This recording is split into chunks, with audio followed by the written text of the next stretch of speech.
할렐루야. 하나님께서 아름다운 교회, 아름다운 사람들 주신 거 얼마나 감사한 일인지 모르겠습니다. 우리 좋은 형제 자매들과 더불어서 늘 아름다운 공동체를 세워나가는 여러분과 제가 되었으면 좋겠습니다. 오늘 아주 특별한 날이죠.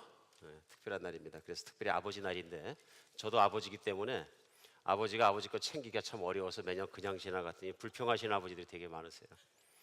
근데 이제 아버지 날 다른 거는 드릴 수 없고, 이제 아버지들에게 이제 격려 드리는 시간 됐으면 좋겠습니다. 요즘 세상에서 아버지의 권위를 찾는 것이 만만치 않습니다. 그래 반대로 실제로 그 남편에 대해서 얘기할 때 아버지 날에는 남편 덩어리 시리즈가 요즘 굉장히 유명하잖아요. 그래서 이거 웃을 수도 없고 안 웃을 수도 없는 유머가 뭐냐면, 남편은 집에 두면 근심 덩어리, 밖에 데리고 나가면 골치 덩어리, 앉아 있으면 왼수 덩어리, 며느리에게 맡겨두면 구박 덩어리, 혼자서 내보내면 사고 덩어리. 참 이게 머리 아프죠. 그래 요즘 심지어는 남편들이 나이가 들수록 부인에게 어디 갔다 왔냐고 물었다가 쫓겨나고, 쳐다봤다고 쫓겨나고, 숨 크게 쉬었다고 쫓겨나고, 웃지 못할 유머까지 나오는 거죠. 그만큼 이제 아버지의 권위가, 남편의 권위가 많이 예전 같지 않은 그런 시대를 살고 있습니다. 오늘 이럴 때 최고의 선물은 뭐냐면, 남편의 권위를, 아버지의 권위를 좀 인정해주는 그런 날 되었으면 좋겠습니다. 특별히 우리 남편을 보실 때, 오늘은 이제 어린이들은 금방 나갔는데요, 오늘 대회당에는 주로 이제 부부간들이 계시는 것 같은데, 남편을 감동시키는 말을 좀 해주셨으면 좋겠어요. 우리 아이가 당신 닮아서 너무 사랑스러워요, 뭐 이런 얘기. 내가 당신한테 시집 정말 잘 왔습니다. 최고의 선물이죠. 역시 당신밖에 없습니다. 당신과 함께라면 뭐든지 할 수 있어요. 이런 얘기 할 수 있어요, 없어요?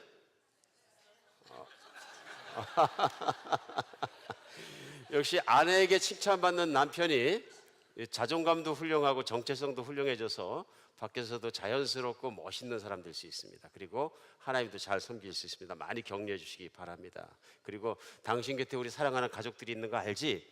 하는 이런 것들, 난 당신만 믿어요 여보, 고마워요, 얘기할 수 있는 여러분과 제가 됐으면 좋겠습니다. 우리 전후좌우 돌아보시면서 남자분들에게 해피 파더스 데이 같이 인사하겠습니다. 네. 네. 참 파더스 데이만 계속했으면 좋겠다 이렇게. 우리 지난주에는 인생에서 승리하는 참 길이 무엇이 있을까, 우리 로마서 말씀 8장 말씀 속에서 그걸 찾아봤습니다. 우리가 신생을 살아가면서 누구나 다 승리하기 원하고 누구나 다 최고의 인생을 살기 원하지만, 여러 가지 이유 때문에 우리는 최고의 인생을 살지 못할 때가 더 많습니다. 그러니까 쉽습니다. 어떤 분이가 이제 임종이 다가왔을 때 여쭤볼 수 있죠.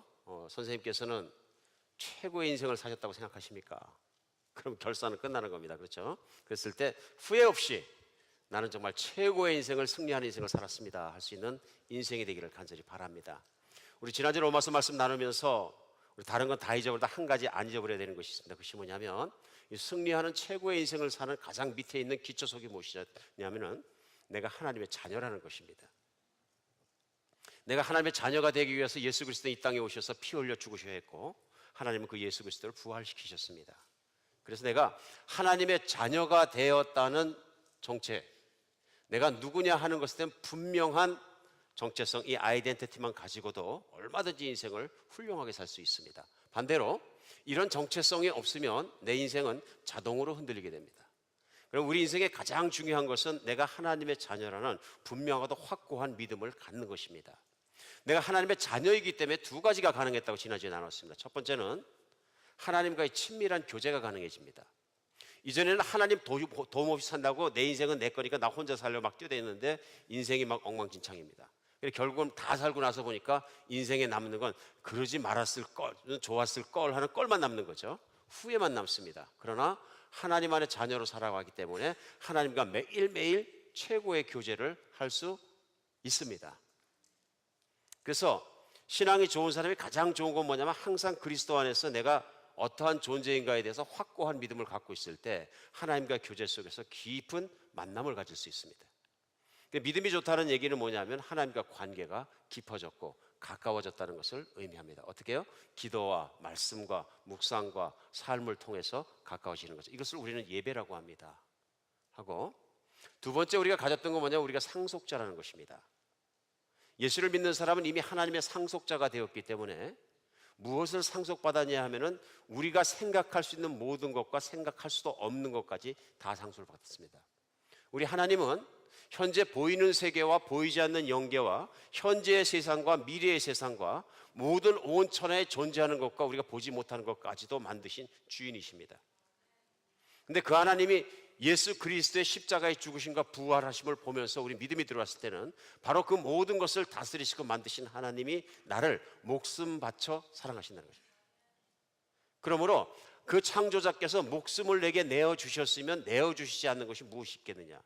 그래, 하나님의 지고하신 사랑, 하나님의 거룩하심, 하나님의 능력, 하나님의 섭리 모든 것은 나를 향하고 있고 내 것이라는 것을 확신하는 것입니다. 믿음은 이것에 확신하는 사람, 곧 내가 하나님의 자녀라는 이 사실에 확고하게 뿌리를 받고 있어야 믿음의 생활은 흔들리지 않습니다. 내 인생의 신앙이 이상하게 흔들리고 뭐가 신앙생활이 잘 안 되고 뭐가 갈등이 많고 행복하지 않고 조이풀하지 않고 그러면요, 여기가 병이 난 거예요. 하나님과 예배가 망가졌든지 내가 상속자라는 사실을 잃어버리고 세상에 있는 모든 것이 내가 모든 것처럼 쫓아내다 보니까 하나님과 관계를 잃어버려 버린 거예요.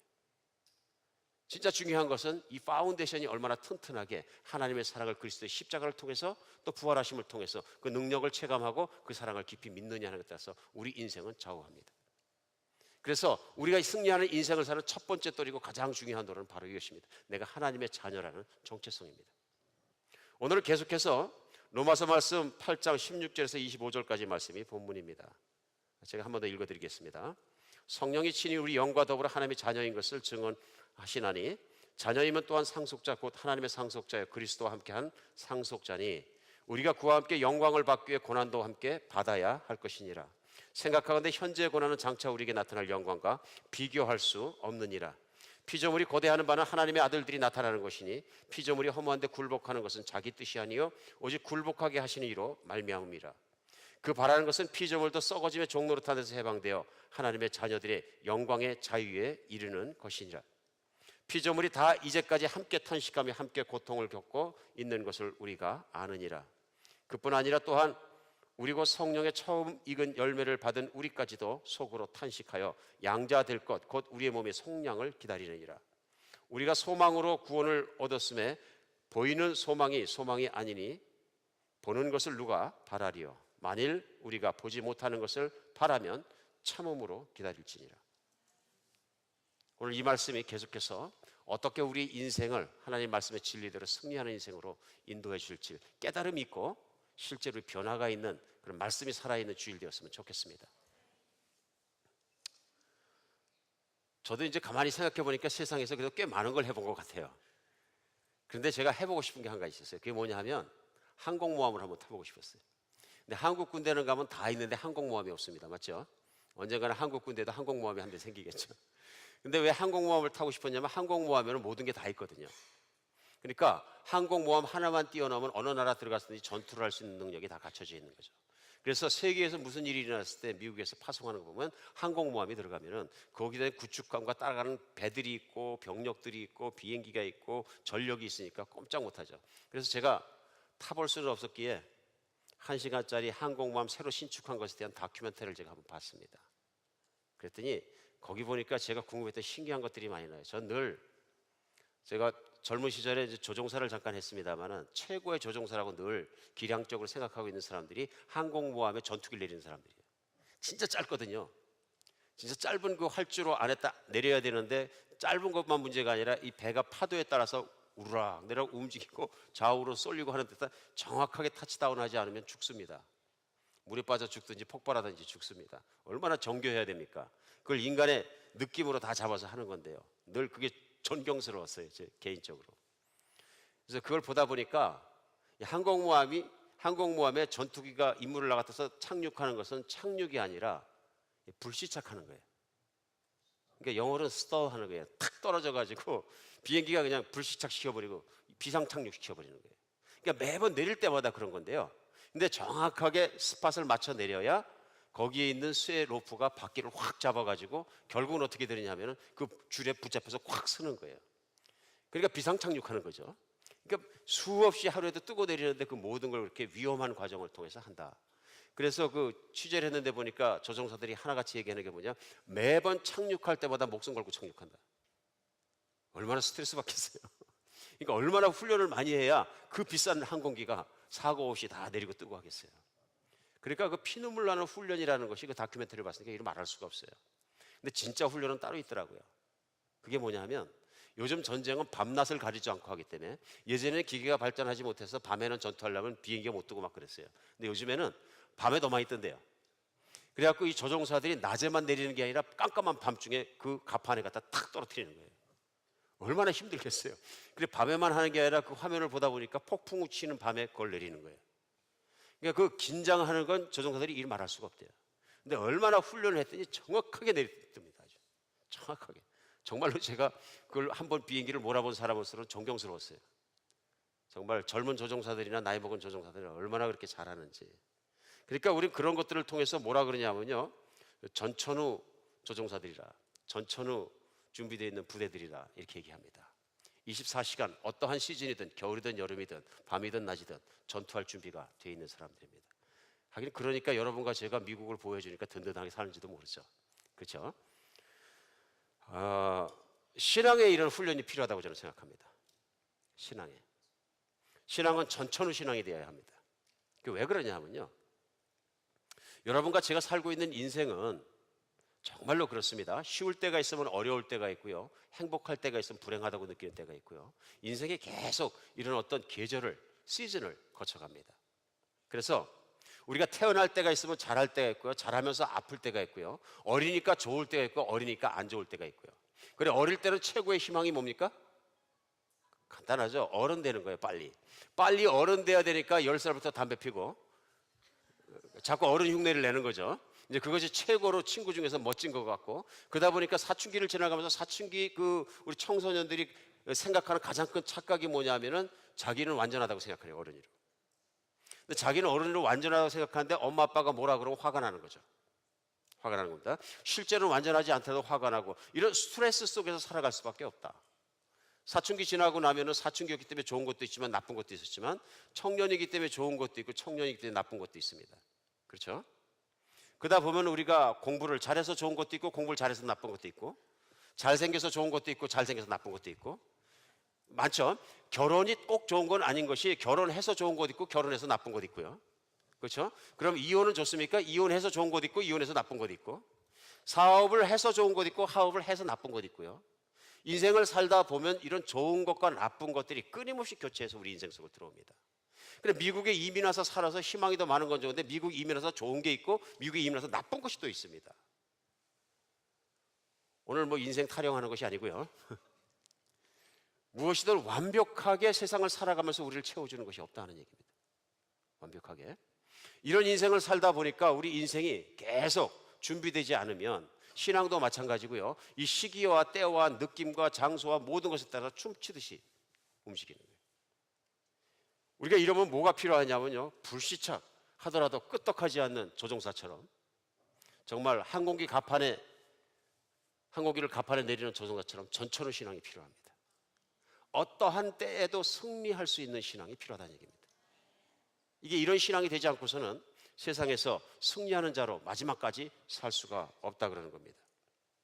그러니까 예수를 믿는 사람이라고 해서 하나님께서 성경에 분명히 약속하실 때, 예수를 믿는 순간부터 너에게 모든 고난의 시대, 불행한 시대는 다 빼주겠다, 한 번도 말씀하신 적이 없어요. 반대, 오늘 본문은 뭐라 그러시냐면요, 성령으로 말미암아 그리스도 예수 안에서 우리가 자녀되는 특권, 아빠, 아버지라고 부르는 성령의 확증하시는 관계의 특권을 누렸다고 말씀하시면서, 오늘 17절 같이 한번 보시겠습니다. 한번 같이 읽어볼게요. 시작. 자녀이면 또한 상속자, 곧 하나님의 상속자여 그리스도와 함께한 상속자니, 우리가 그와 함께 영광을 받기 위해 고난도 받아야 할 것이니라. 오늘은 여러분 성경책 있으면 고난했다 크게 동그랗게 하세요. 지금 뭐라고 말씀하십니까? 하나님의 자녀가 되었기 때문에 예수님이 고난을 받으신 것처럼 우리도 고난도 함께 받아야 한다 하고 말씀해요. 그러니까 예수 그리스도를 믿으면 고난을 받습니까? 안 받습니까? 받는다는 얘기예요. 그러니까 이거 뭐 별로 기뻐하는 일은 아닙니다. 예를 들면 제가 나가서 지금 아틀란타에서 시내 나가서 한인들이 많이 모이는 그 마켓에 가서 여러분 예수를 믿으세요. 예수를 믿으면 고생합니다. 몇 명이나 믿을까요? 이해를 못하면 못 믿습니다. 근데 오늘 성경 내용은 하나님을 믿기 때문에 하나님의 자녀가 되었기 때문에 하나님과 함께 고난도 받아야 된다고 말씀하십니다. 고난을 받는 건 누구에게나 기쁜 일은 아닙니다. 그러니까 어떤 분들은 오늘 주일 예배 때 생각하실지 모릅니다. 예수를 믿고 그러는 것도 내 삶이 형통해지고 잘 살고 문제가 해결되고 그러기 위해서 사는 것이지 내가 고난 받으려면 뭐하러 예수 믿냐. 가만히 있어도 고난 받는데 생각하실 수 있습니다. 그렇게 받는 고난과 그렇게 받는 고난은 다르다 하는 것이고요. 오늘 분명히 기억하고 이해해야 되는 것은 내가 고난을 아무리 피해 가려고 해도 못 피해 갑니다. 여러분들 물론 비 오는 날 비를 피해 보려고 이제 우산을 쓰고 가지만 어떤 분은 그러더라고요. 빨리 뛰어가면 비 사이로 막 가라 괜찮다. 천지에 비가 내리면 그것도 잠깐 문제지 내가 밖에 나가서 계속 우산을 쓰고 돌아다니는데 결국은 졌죠. 몸은 다 졌습니다. 졌게 되어 있는 거죠. 그런 것처럼 우리가 세상을 들어오는 순간부터 세상 안에는 고난이 있는 거예요. 내가 절대로 피할 수 없는 고난들이 있는 거예요. 그렇죠? 그런 세상을 살아가면서 우리 자녀이면 또한 상속자, 하나님의 상속자니까 그리스도와 함께 예수와 함께 고난을 받아야 한다 하고 말씀하신 이유는 왜냐하면요. 세상이 예수님을 싫어했어요. 세상이요. 지금도 한국의 인터넷에 들어가면 기독교 얘기한 나오면 막 그냥 난리야. 수천 개씩 막 붙어가지고 막 개독교니 뭐니 막 떠들고 막 난리. 싫어해요. 싫어요. 예수님이 이 땅에 계시는 동안에 고난을 받으셨고요. 그 고난을 받으신 가장 큰 이유가 뭐냐 하면요. 예수님이 하나님의 아들이시라는 것 때문에 그랬어요. 맞습니까? 만약에 예수님이 하나님의 아들이신 것을 말씀하지 않고 주장하지 않았으면 그들이 고난을 주지도 않고 십자가에 못 박아 죽이지도 않았을 거예요. 그런데 예수님은 하나님의 아들이신 것이 맞기 때문에 예수님께서 이 땅에 오셔서 인간이 할 수 없는 수많은 기적과 수많은 사랑을 사람들에게 베푸셨어요. 그분이 하신 거라고는 가난한 사람을 도와주고 아픈 사람을 고쳐주고 천국복음을 전하신 건 아무것도 없어요. 다 선한 것들이에요. 그럼에도 불구하고 사람들은 예수께서 하나님의 아들이시라는 그 말을 도저히 믿을 수 없기 때문에 내가 믿을 수 없기 때문에 그걸 악하다고 생각해서 십자가에 못 박혀서 돌아가시게 한 거예요. 근데 그것은 진실이었다 그런 얘기예요. 그러니까 심지어는 예수님이 십자가에 못 박아놓고 사람들이 한 얘기 뭐니까 자기가 하나님 아들이라 그랬잖아. 그러면 십자가에서 스스로 능력으로 걸어 내려보라 그래. 그럼 우리가 인정할 테니까. 그러니까 못 걸어 내려오니까 죽어서 마땅한 거지. 이게 뭐냐면 비난하고 조소하고 비아냥거리고 그런 거죠. 고난을 받으시는 거죠. 극한 사망의 고난을 받으심에도 불구하고 세상 사람들을 이렇게 비난했다 그러니. 지금 오늘날도 그렇습니다. 예수 있으면 나와보라 그래. 겁도 없는 얘기하고 있는 거죠. 중요한 건 뭡니까? 3일 만에 하나님께서 그 예수를 죽음 가운데서 일으키신 거죠. 그렇죠? 사람의 요구대로 십자가에서 걸어 내려오시는 게 아니고요. 마땅히 인간의 죄를 위해서 죽으셔야 됐기 때문에 고통 중에도 죽으시고 순종하셨지만 하나님은 그분을 3일 만에 일으켜내신 것이죠. 그래서 내려와 보라 그래 그런 사람들을 무색해 만들어 보신 거죠. 그런데 중요한 건 뭐냐면 십자가에서 죽으실 때까지 부활하실 때까지 예수님의 고난이라는 건 이를 말할 수가 없는 것이다. 세상이 예수님을 싫어하기 때문에. 그러니까 오늘 본문은 세상에 이렇게 예수님을 싫어하기 때문에 고난을 받은 것처럼 예수를 믿는 사람들 세상을 살아가는 동안에 고난을 받아야 한다고 말씀하시는 거예요. 그래서 제가 자주 받는 질문 중에서 왜 예수를 열심히 믿고 목회를 하고 목사님 아들이 사고를 쳐서 깜빵을 들락거리고 심지어는 살인을 하고 뭐 아프고 그다음에 예수를 잘 믿는 선교사 가정에 암에 걸려서 죽고 선교사님이 넘어지고 이런 일이 왜 일어납니까? 그런 질문 자주 받습니다. 세상은 마지막 날 예수님이 돌아오실 때까지 하나님께서 참고 계시는 그날까지는 세상의 악은 항상 있는 것입니다. 세상의 불합리함과 부조리함도 항상 있는 것이고요. 모든 것은 항상 있는 것입니다. 성경은 예수를 믿는 순간에 세상을 바꿔버리겠다고 말씀하지 않고요. 그 세상에 살고 있으나 너는 그 세상에 속한 자가 아니라 지금부터는 하나님께 속한 자라고 말씀하시는 거예요. 하나님께 속한 자에게 고난을 받고 있지만 예수 그리스도께서 부활하시고 승천해서 보좌 우편에서 나를 위해 기도하시는 것처럼 언젠가는 이 세상이란 고난의 탈출구로 나갔을 때는 그 예수님과 함께 영원한 세상 속에서 아름답게 산다는 것을 약속하시는 거예요. 예수님의 부활이 진실인 것처럼 그것을 믿으면 그리스도께서 돌아오시는 것과 돌아오시는 순간부터 새하늘과 새 땅에서 산다는 것을 믿는 것이죠. 믿는 것이죠. 근데 오늘 본문은 특별히 거기에서 우리의 고난으로만 끝나지 않고요, 우리만 고난받는 것이 아니라 모든 피조물이 다 고난받는다고 얘기합니다. 그래서 본문 22절에 보면요, 피조물이 다 이제까지 함께 탄식하며 함께 고통을 겪고 있는 것을 우리가 안다 하고 얘기해요. 여기서 인간을 제외한 모든 피조물을 얘기하는 것입니다. 여러분과 제가 살아가고 있는 세상 속에 있는 모든 피조물들이 우리와 함께 고통을 당하고 있다 얘기하면서 21절 그 위에 절로 올라가면 이렇게 설명합니다. 피조물이 허무한데 굴복하는 것은 자기 뜻이 아니요 오직 굴복하게 하시는 이로 말미암음이라. 그리고 그 바라는 것은 피조물도 썩어짐의 종로탄에서 해방되어 하나님 자녀의 영광의 자유에 이르는 것이다 얘기합니다. 피조물이 썩어짐의 종로로 타고 있다.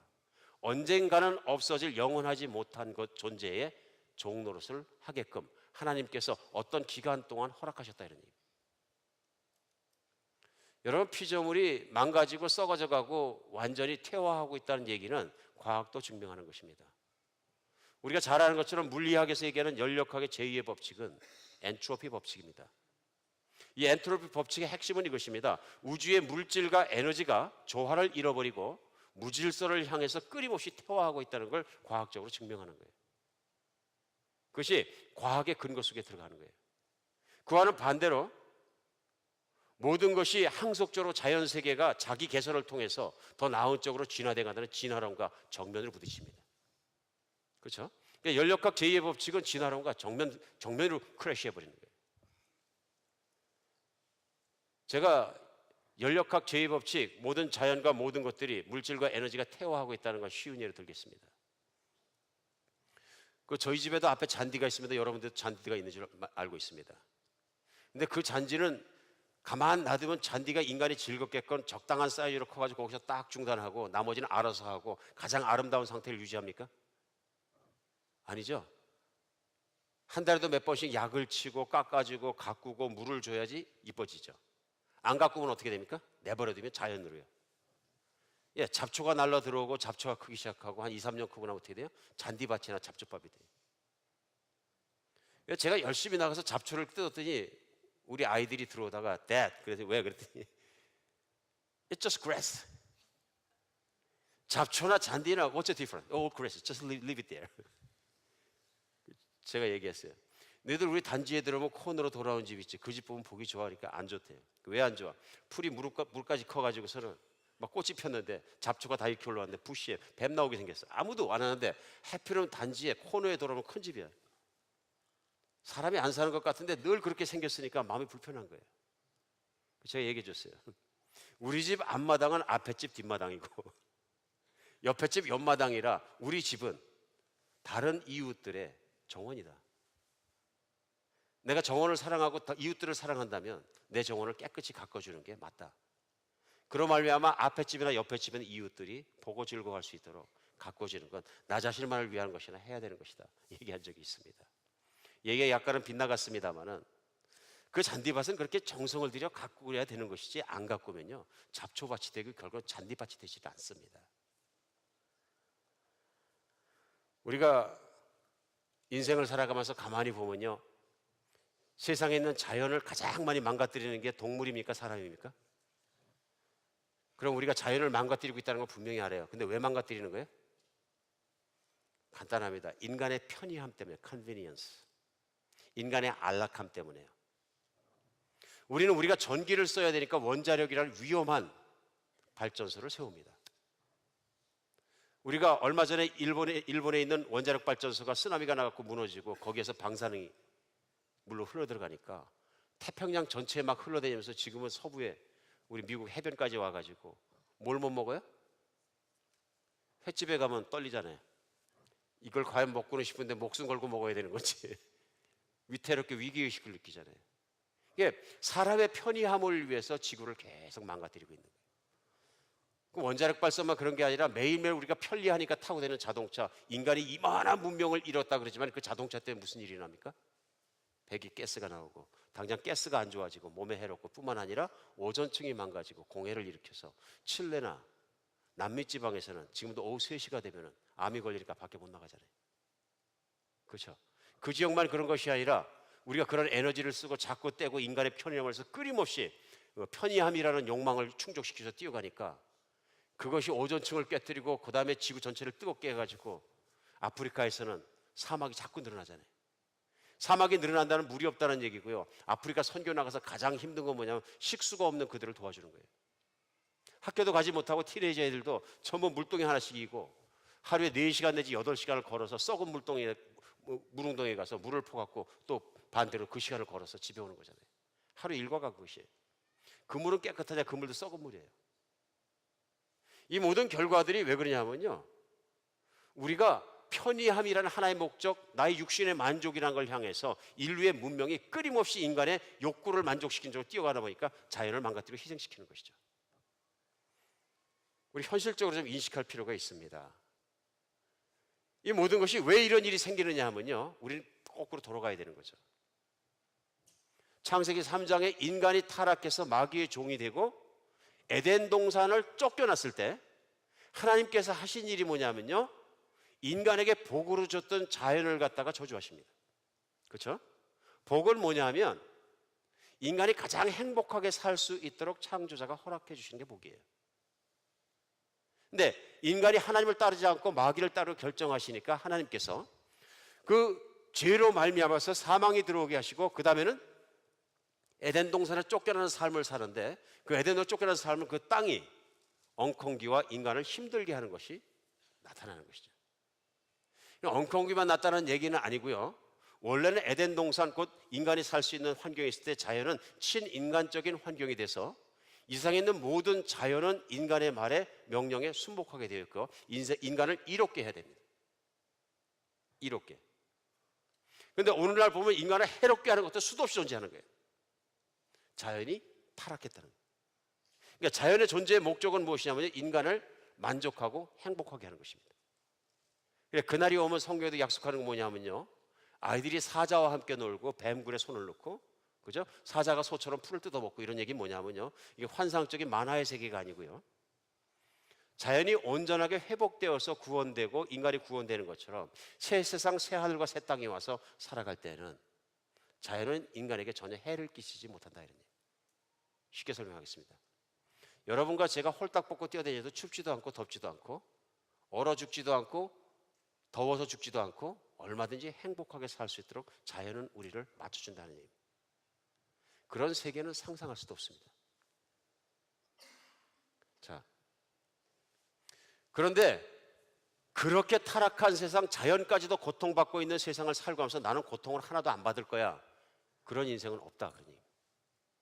그런 인생은 없다. 심지어는 디모데후서 3장 12절에는 사도 바울이 그 아들 같은 디모데에게 이렇게 얘기합니다. 무릇 그리스도 예수 안에서 경건하게 살고자 하는 자는 박해를 받으리라. 박해는 고난의 가장 심한 상태가 박해입니다. 그렇죠? 의도적으로 고난을 주는 누군가가 있는 거죠.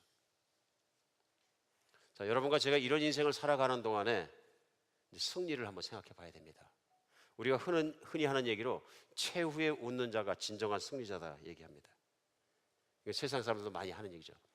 한 번 이기고 뭐 성공한 거로 끝나는 게 아니라 결국 인생 최후에 웃는 자가 진짜 승리자다 얘기합니다. 예수님 안에 예수님을 믿고 하나님의 자녀가 된 것만 해도 승리자의 길을 들어선 것이죠. 그럼 오늘 본문은 우리가 인생을 사는 동안에 어떻게 하면 전천후 신앙이 되고 항상 승리하는 사람이 된다고 말씀하실까요? 오늘 우리 이거 붙잡아야 됩니다. 첫 번째, 미래를 향한 소망을 품어야 합니다. 미래를 향한 소망을 품어야 합니다. 오늘 18절 다시 보시겠습니다. 생각하건대 현재의 고난은 장차 우리에게 나타날 영광과 비교할 수 없느니라. 우리가 소망으로 구원을 얻었음에 보이는 소망이 아니니 보이는 것을 누가 바라리요. 우리가 인생을 살면서 간절히 뭔가 바라는 게 있습니다. 그렇죠? 우리는 그 바라는 것을 갖기 위해서, 이루기 위해서 뛰어가는 것이 우리 인생입니다. 그럼 내가 무엇을 위해 살아가느냐를 내 자신에게 물어보면, 너는 무엇을 간절히 바라느냐 하고 물어보면 됩니다. 스스로에게. 여러분은 무엇을 바라십니까? 간절히. 그 바라는 것이 여러분이 갖고 싶은 소망입니다. 소망입니다. 그러니까 오늘 뭐라 하면요, 보이는 것을 바라면 그것이 무슨 소망이냐? 보이지 않는 것을 바라는 것이, 간절히 바라는 것이 소망이 아니냐? 오늘 보이는 것을 간절히 바라는 건 뭡니까? 망은 망인데 욕망이죠. 내가 보이는 것을 영적으로 성경에서 간절히 바라는 것은 육신의 정욕, 이생의 자랑, 그렇죠? 안목의 정욕이 그것을 간절히 바라게 되는 거죠. 그래서 오늘 말씀하시는 건 뭐냐 하면요, 보이지 않는 것을 바랄 수 있는 건 오직 믿음을 통해서만 가능한 것이다. 그런데 약속을 붙잡고 보이지 않는 그것을 바람으로 말미암아 오늘 보이는 고난을 이길 수 있다고 말씀하십니다. 믿으십니까? 오늘 이 일을 철저하게 하신 분이 계세요. 누구냐 하면 예수님이세요. 예수님. 마태복음 4장에 보면 예수님께서 사역을 시작하기 전에 제일 처음에 하신 일은 일이 아니고 금식입니다. 왜 금식하셨을까요, 예수님은? 예수님이 금식하신 이유는 간단합니다. 예수님이 가지고 있는 모든 생각과 욕망과 모든 걸 다 끊어버리고 심지어 먹는 것까지도 내려놔버리고 생명을 내려놓고 아버지만 따라가겠습니다, 아버지만 신뢰하고 아버지만 따라가겠습니다 하는 그 헌신을 금식을 통해서 보이셨습니다. 그랬더니 그때 마귀가 나타납니다. 이것저것 예수님을 유혹하고 꼬시는데요, 그 중에 마태복음 4장 8절로 9절은 마귀가 이렇게 꼬십니다. 마귀가 또 그를 데리고 지극히 높은 산으로 가서 천하 만국과 그 영광을 보여주며 이르되 만일 내게 엎드려 경배하면 이 모든 것을 내게 주리라. 뭘 보여줘요? 천하 만국을 보여주고 그 영광을 보여줬다. 여러분, 천하 만국의 영광이 무엇입니까? 예, 사람들과 마귀와 함께 만들어 놓은, 인류가 만들어 놓은 문명과 발전과 사는 것과 권력과 정치와 이 모든 것을 얘기하는 것이죠. 그러니까 하나님의 통치를 받지 않는 세속적인, 물론 모든 권위는 하나님께 있습니다만은 세속적인 문화와 세속적인 모든 만들어 놓은 영광들을 얘기하는 것이죠. 그러니까 그것들을 보여주면서 그 마귀가 꼬드기는 게 뭐냐면, 나에게 절하면, 이걸 갖고 싶다고 강하게 네가 소망을 갖게 되면 내가 주겠다. 그 대신 나에게 절하라. 그러니까 하시라도 너는 이것을 바랄 수 있고 가질 수 있다, 이런 얘기입니다. 예수님 한마디로 물리치셨습니다. 그게 뭐냐면 마태복음 4장 10절에 이에 예수께서 말씀하시되 사탄아 물러가라. 기록됐을 때 주 너의 하나님께 경배하고 다만 그를 섬기라. 그를 섬기라. 여러분과 제가 세상을 살아가면서 나는 얼마나 예수님과 함께 사는 것과 천국과 예수님을 소망합니까? 얼마나 내가 믿음과 소망이 강합니까? 하면은 많은 사람들이, 죄송합니다만은 저도 그렇겠죠, 많은 사람들이 나는 그 천국에 살아가는 그걸 매일 간절히 바라고 막 마음이 저리도록, 눈이 물르도록 기다리고 바라고 예수님이 돌아오시길 간절히 바라는 영보다는 아무래도 오늘 하루 살아가면서 하나님 복 받는 게 훨씬 좋습니다. 피부에 느껴집니다. 내가 그렇게 하나님을 바라는 것보다는 오늘 하나님이 내게 복 주셔서 내 정말 세이빙스 어카운트에 100만 불을 갖춰 주시는 게 훨씬 더 간절히 바라집니다. 이게 내 현주소입니다. 얘기할 수 있는 거죠. 이게 왜 그러냐 하면요, 세상의 마음을 자꾸 뺏기는 거예요. 이게 세상이 뭐예요? 사람들과 마귀가 만들어 놓은 문명이에요. 편의함이에요. 인간이 만들어 놓은 곳에서 뭐가 있어요? 인간의 영광이 있다고요. 그러니까 예수님에게 보여줬던 천하 만국과 그 영광은 바로 인간이 만들어 놓은 문명과 영광들을 얘기하는 거죠. Look at this. 제가 아틀란타 와서 하나님께 감사하는 것 중에 하나는 뭐냐면 아틀란타 자연 환경이 그래도 좋다는 거예요. 특별히 아팔레치안 산맥이 있어서 제가 자연을 조금 좋아하는데요, 그 시간이 좀 나서 등산 갈 일이 있어갖고 뭐 우리는 한두 시간만 가면 등산할 곳이 있으니까 아팔레치안 산맥의 산들을 타고 들어가다 보면은 정말 아름답습니다. 산 꼭대기 가보면은 그냥 브루리치, 그러니까 산들이 새파랗게 보이는 산들이 막 겹겹이 있어가지고 위에서 보면 브루리치 마운틴 앤 셰난도 리버 테이크 미 홈 컨트리 로드, 저 안 돼 보이는 노래가 저절로 나와요. 그렇죠? 그러니까 웨스트 버지니아만 그렇게 아름다운 것이 아니라 조지아, 노스 캐롤라이나, 사우스 캐롤라이나, 웨스트 버지니아 얼마나 아름다운지 몰라요. 아팔레치안 산맥을 연해가지고 인생이 답답할 때마다 산에 한번 올라가시길 제가 권합니다. 이건 제가 권하는 것보다 예수님께서 제자들을 답답할 때마다 동산 안으로 데리고 가셔서 쉬게 하셨습니다. 세상과 분리시키신 거예요. 그리고 그 안에서 하나님과 만나는 시간들을 갖게 하신 거예요. 근데 한 번은 그 산에 가서 이렇게 보니까 이 폭포가 너무 멋있는 데가 있어가지고 그 절경에 보니까 막 바위돌들과 바위산 속으로 물이 굽이굽이 흐르다가 물이 떨어지고 또 떨어지다가 또 내려가는 폭포가 인간의 노력으로 인공으로 만들 수 없는 아름다움이 있는 거예요.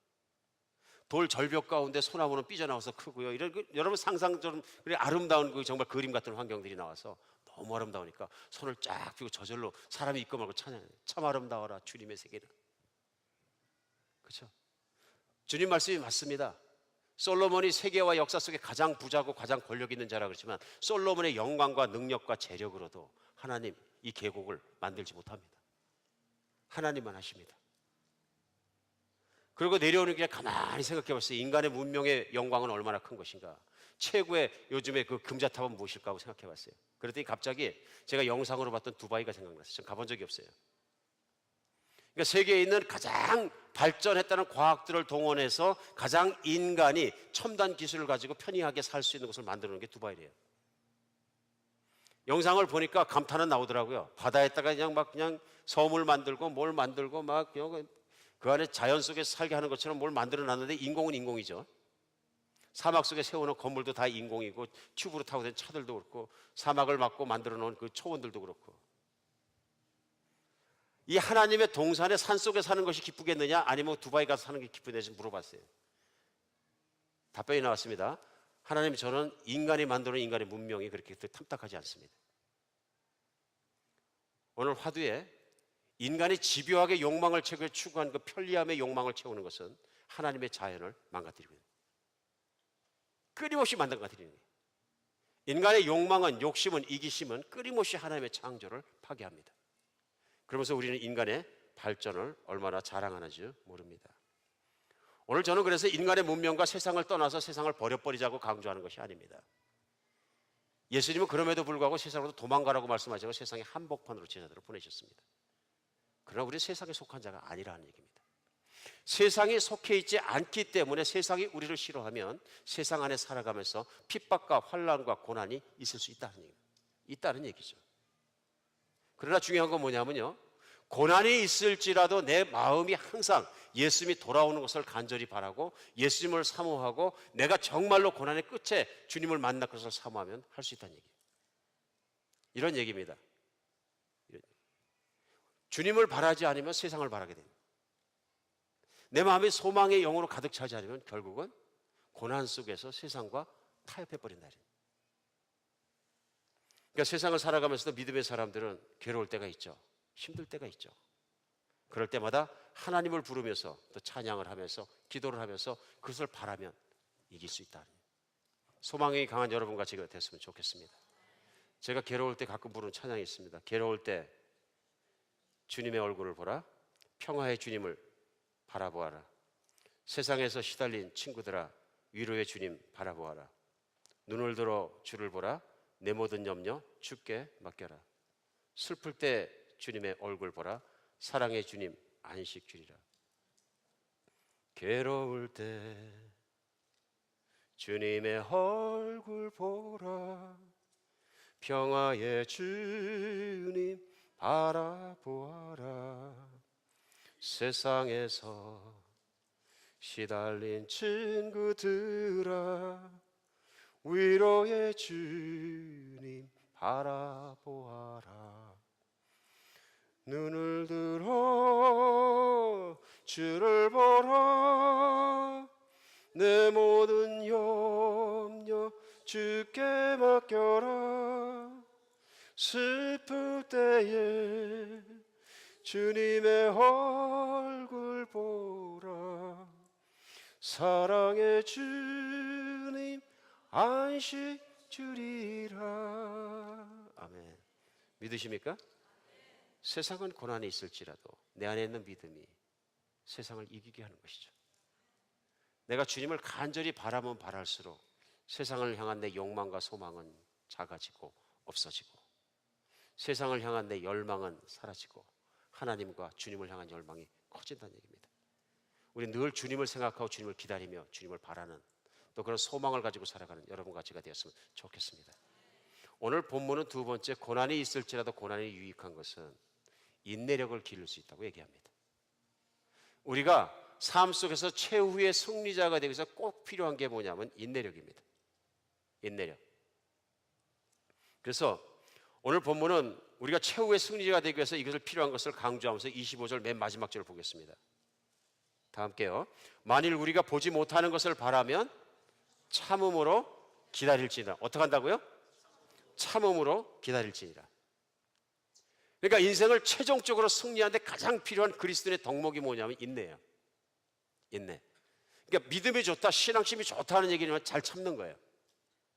이것도 우리가 별로 기뻐하는 일은 아닙니다. 하나님 참지 않게 고난을 그냥 덜어주시지 그걸 뭘 참으라 그러십니까? 우리 쉬운 길을 항상 선택합니다. 믿음을 갖기 위해서 필요한 게 뭐냐면 고난이라고 말씀하시는 거예요. 요즘 그래서 가끔 제가 쓰는 말이 뭐냐면요, 요즘은 우리가 너무 편리한 세상, 편리주의 속에 살기 때문에 너무 안일하게 신앙생활도 해서 신앙이 충만해지는 거 그냥 편리하게 주십시오. 하나님 쉽게 주십니까? 어렵게 주십니까? 그러니까 제가 만든 단어가 그랬죠. Spiritual hedonism, 영적인 쾌락주의가 교회 안에 만연하게 들어와서 뭘 고생하고 말씀 공부하고 고난받고 이래서 믿음을 키우는 거 말고 한 방에 딱 떨어졌다 일어나면 믿음이 커지는 거, 이걸 좋아하는 거예요. 이거는 영적인 편의주의일 수 있어요.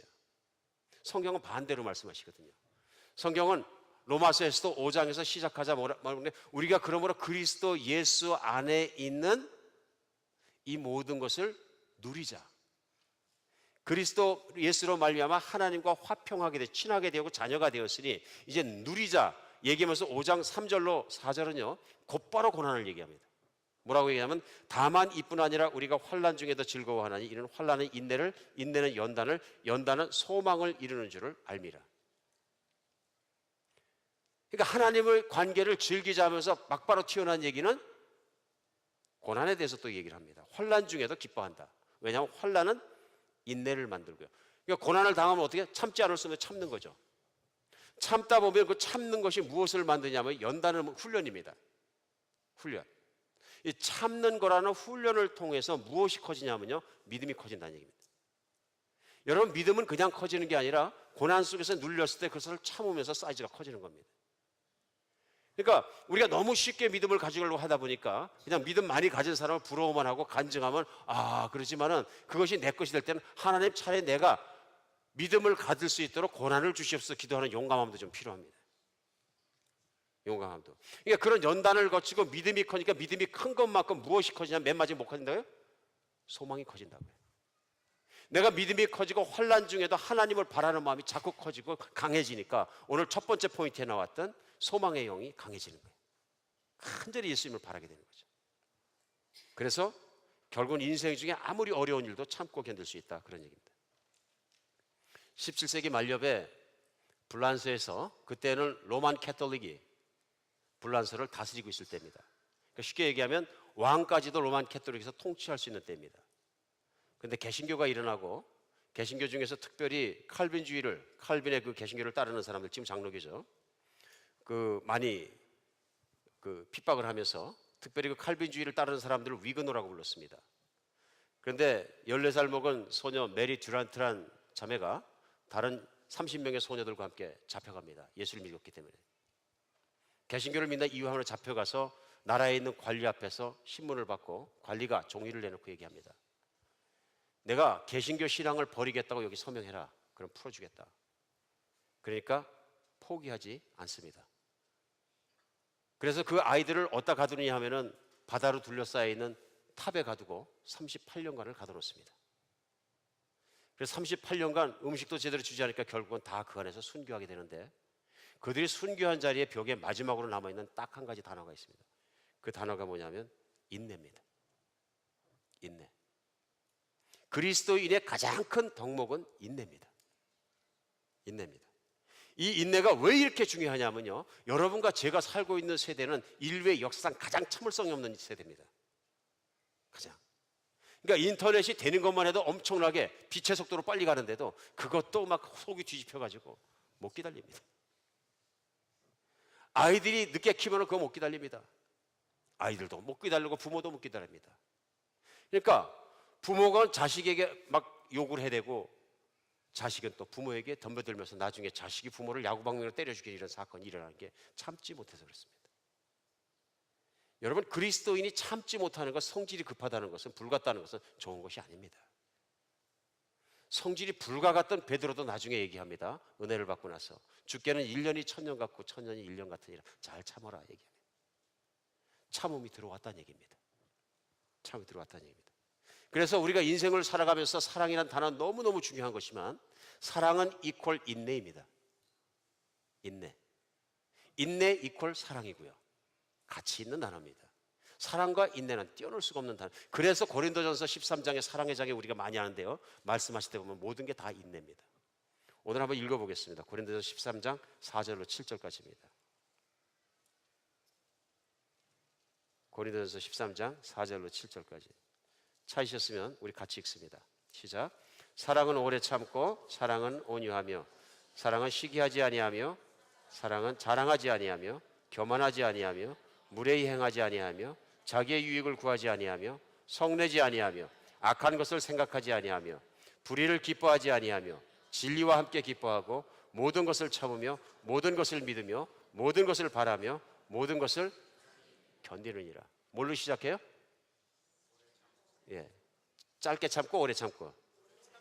평생을 참을 수도 있고, 부부간은 평생 참아야 합니다.